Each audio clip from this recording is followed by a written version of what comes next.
สบายดีข้าพเจ้าคำกาอังกฤษสกิดใจ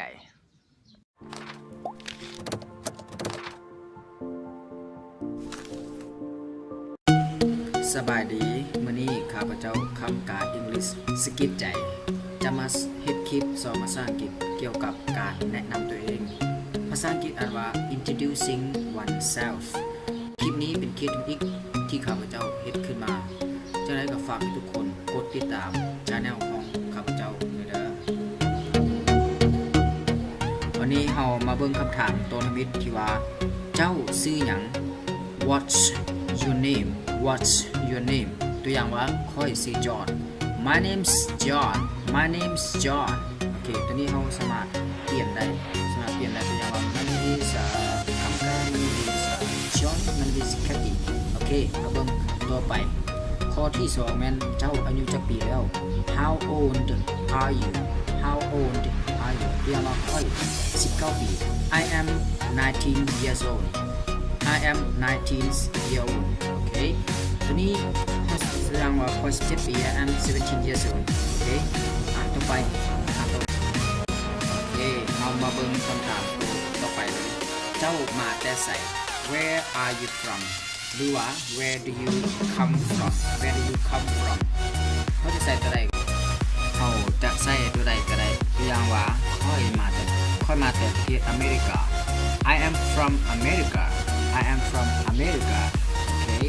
ทุกคนทันแล้วไปบนคอที่4เลยเจ้าอาศัยอยู่ไส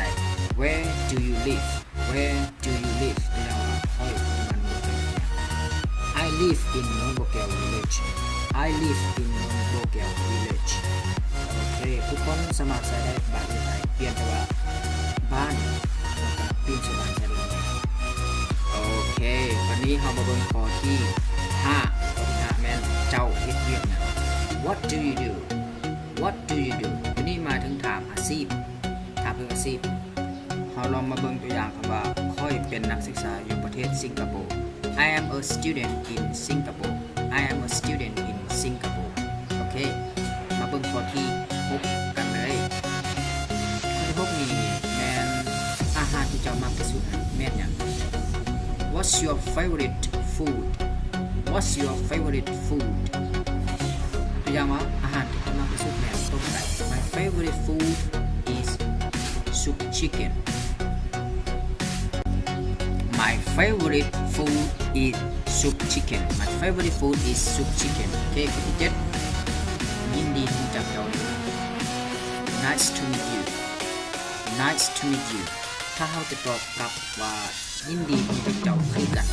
แต่ว่าตัวนี้อาจารย์ไม่ได้เขียนใส่เลยแต่ว่าอาจารย์ชี้ว่า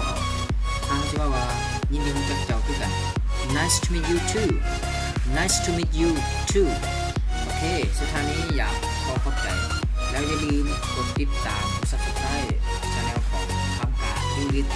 สกิดใจโอเคคำกาอังกฤษสกิดใจเพื่อที่จะบอกให้พลาดวิดีโอต่อไปโอเคสำหรับคลิปนี้ก็จบลงเพียงเท่านี้และอย่าลืมกดไลค์